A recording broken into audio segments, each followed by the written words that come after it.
श्रीराम जय राम जय जय राम। शंका न ठेवता नाम घ्यावे। नामस्मरण करायला सांगितले की लोक सबबी सांगतात, पण खरोखर नामस्मरण करण्याच्या आड काहीच येत नाही। काम करीत असताना सुद्धा उगाचच इतर विचार मनात येतातच ना। मग तसेच नामस्मरण करायला कोणती अडचण आहे? उगाच दुसरे विचार करण्यापेक्षा भगवंताचे नाम घ्यावे हे बरे नाही का? वेळ सापडताच तो व्यर्थ गप्पा गोष्टीत न घालविता नामस्मरण करावे, श्रद्धा ठेवून करावे।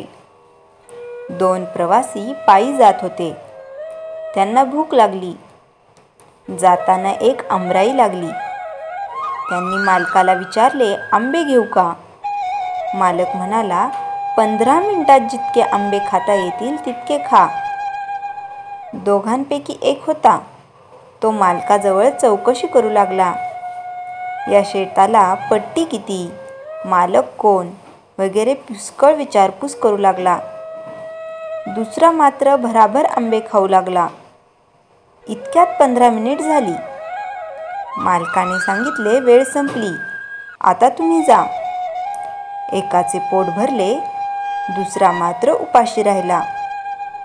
या गोष्टीवरून हे ध्यानात घ्यायचे की नुसते प्रश्न विचारण्यापेक्षा श्रद्धा ठेवून नाम घेऊ लागावे।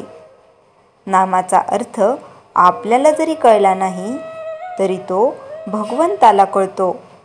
म्हणून नामाचे महत्त्व कळो वा न कळो, नाम घेत राहावे। ध्रुवाने काय केले? नारदावचनावर विश्वास ठेवून नामस्मरण प्रेमाने करू लागला। तो इतर विचारांच्या शंकाकुशंकांच्या नादी लागलाच नाही।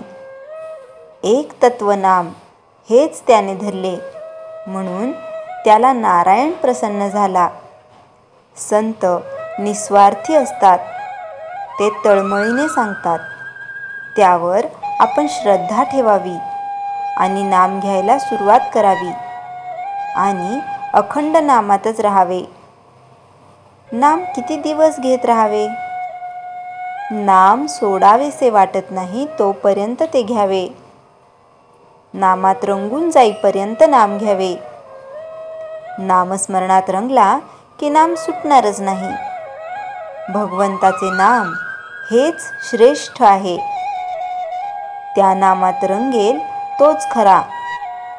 चरित्र विसरेल तरी चालेल, पण नाम विसरू नये, कारण नामात सर्व चरित्र साठविलेले आहे। ज्ञान, उपासना, कर्म वगैरे मार्ग आहेत, पण सर्वात नामस्मरण हे सोपे साधन आहे। एक मोठा किल्ला होता, तो अभेद्य होता। मुंगीलाही आत प्रवेश होणे शक्य असा तट होता, पण त्याला एक मोठा दरवाजा होता। त्याला एक मोठे कुलूप होते। एकाला त्याची किल्ली मिळाली, मग प्रवेश सुलभ झाला। तसे नाम ही किल्ली आहे। परमार्थ कितीही कठीण असला तरी नामाने तो सुसाध्य असतो। नामावर प्रेम आणि श्रद्धा बसत नाही अशी तक्रार करतात। संत वचनावर विश्वास ठेवून अखंड नाम घ्यावे, त्यानेच समाधान येईल। श्रीराम जय राम जय जय राम। चैतन्यवाणी। आपण रोज उठल्यावर भगवंताचे स्मरण करण्याचा नियम ठेवावा। स्नान वगैरे गोष्टी झाल्या तर कराव्याच, पण त्या वाचून अडून बसू नये।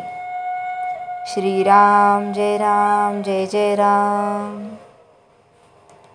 खुद्द श्रीरामाने टाकलेला तरेल कसा? रावणाच्या लंकेत जाण्यासाठी समुद्रावर सेतू बांधण्याचे काम जोरात सुरू असते। सर्व वानर दगडांवर श्रीराम लिहून ते पाण्यात टाकतात। सर्वांना माहीत असल्याप्रमाणे ते दगड पाण्यात तरंगत असतात। सेतू बांधण्याचे काम जोरात सुरू असते। श्रीरामचंद्र सीतामाईच्या आठवणीने काळजीने व्याकुळ झालेले होते। अशा मनस्थितीत ते समुद्रकिनारी सैरभैर फिरत असतात. त्यांना एक कातळ दिसते. त्या कातळावर ते थोडे विसावतात. सीतामाईची काळजी त्यांना ग्रासत असते. तेवढ्यात एक चाळा म्हणून ते बाजूचा एक छोटा दगड उचलून समोरच्या समुद्राच्या पाण्यात टाकतात. तो दगड तळाशी जातो. सुरुवातीस श्रीरामचंद्रांना हे लक्षात येत नाही, पण 2-3 वेळा झाल्यावर त्यांना त्याचे आश्चर्य वाटते आणि ते अजूनच उदास होतात. हे श्री हनुमंतास समजते. श्री हनुमंत तेथे येतात. भगवंताला विचारतात, देवा काय झाले, इतके उदास का?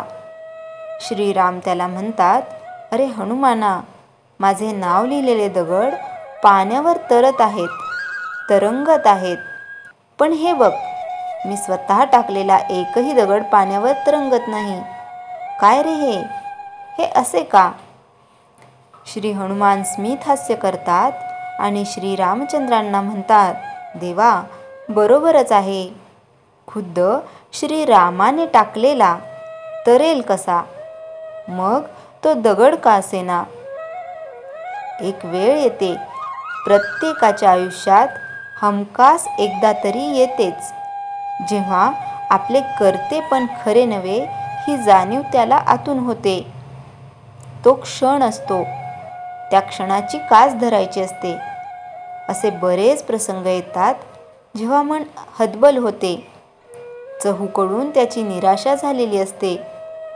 जीव कासावीस झालेला असतो आणि मग जीव कळकळीने भगवंतास आपल्या मदतीस बोलवतो. हीच शरणागतीची खरी तर पहिली पायरी, पण दुर्दैवाने ती वेळेनुरूप बदलते. देव आपल्या मदतीस धावून येतो. आपले काम होते. मग गरज सरो आणि वैद्य मरो ही म्हण आपण पुन्हा एकदा खरी करतो. नामस्मरणाचा फक्त एकच उद्देश असावा की मी तुझा आहे, मला तुझ्यात सामावयाचे आहे. तेही तूच माझ्याकडून करवून घेणार आहेस. त्यामुळे मी नामस्मरण करत नसून माझा आराध्य ते माझ्याकडून करवून घेत आहे ही भावना असावी. आता अशी भावना जोपासली की केलेले नामस्मरणही आपले राहत नाही. त्याचे शेवटी आराध्याच्या चरणी समर्पण करावे. श्रीराम जय राम जय जय राम.